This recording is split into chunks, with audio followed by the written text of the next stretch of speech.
I mainly work with textiles, but I haven't always worked with textiles. I studied painting at university, and since I finished school, I sort of moved towards carpets and tapestries and weaving and these types of techniques.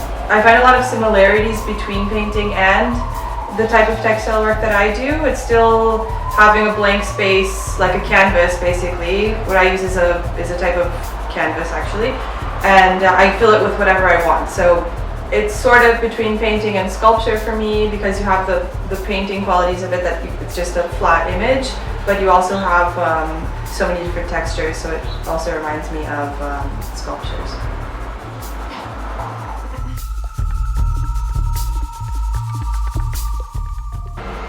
During isolation, I've been working on a few projects, some that I've started while being inside the house and some that I've had for a while before. It's a really good time for all artists to finish things, actually not only artists, everyone, to finish things that they've been working on or haven't had time to finish, so for me it's the same. I've done, I think, 4 or 5 new pieces now in isolation, 3 being ones that I've solely done in the house and the other 2 things that I've finished.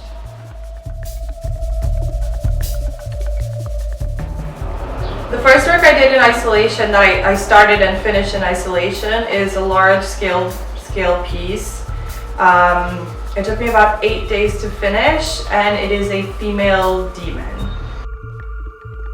The name of this one is Talpa Iadului, which in Romanian folklore and mythology is one of the most sinister characters. She's the mother of the head of the demons.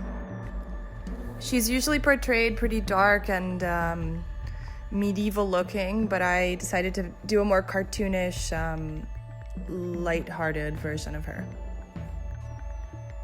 She's considered evil, funny, but also very smart, and this interested me, and it seemed like a good type of being that I could represent in my works, which I also, I always try and find humor and sort of a darkness to them.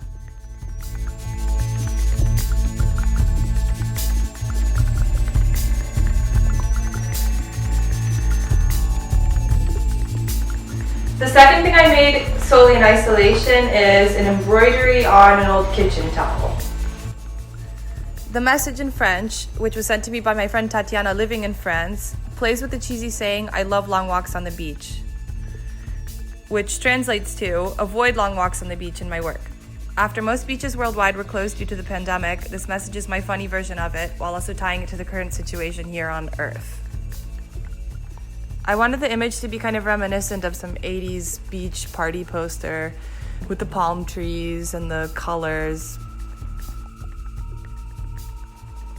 I like using text in a lot of my works with these seemingly nonsensical messages sometimes that I find amusing or relevant in some way or another.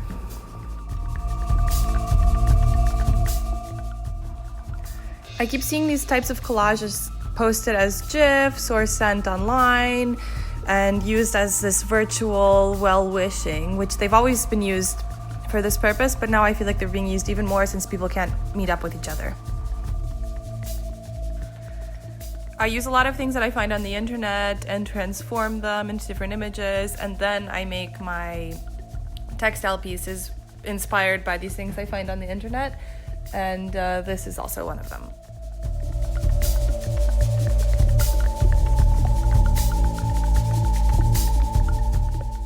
I've always loved sewing, and I learned most of the techniques I use today from my mother and grandmother, who taught me when I was young. Most of my works within the last year using a technique called rug hooking, which I discovered and fell in love with immediately. It's a mechanical, repetitive movement that can take a very long time to do. For me, it's almost therapeutic to work with this technique. My work routine, especially now in isolation, is playing some music and zoning out completely while working. I can sit for hours and hours, almost in like a trance-like state, sewing, and it's one of the most pleasant feelings for me. Since this is such a time-consuming thing to do, it's great that I have time now to work as much as I want.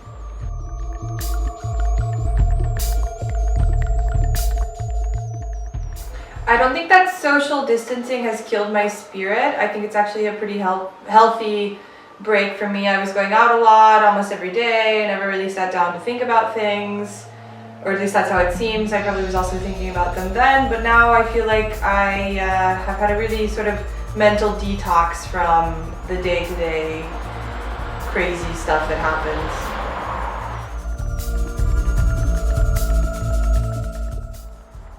I was a lot more panicked at the beginning of the lockdown than I am now. I've sort of come to peace with it in some way, come to terms. I'm still taking the same safety measures that I was before, but for some reason I think I've gotten more comfortable with myself and with the fact that if you do take care of yourself, that there's no reason to panic, and that's really helped me recently to sort of cope with this whole situation.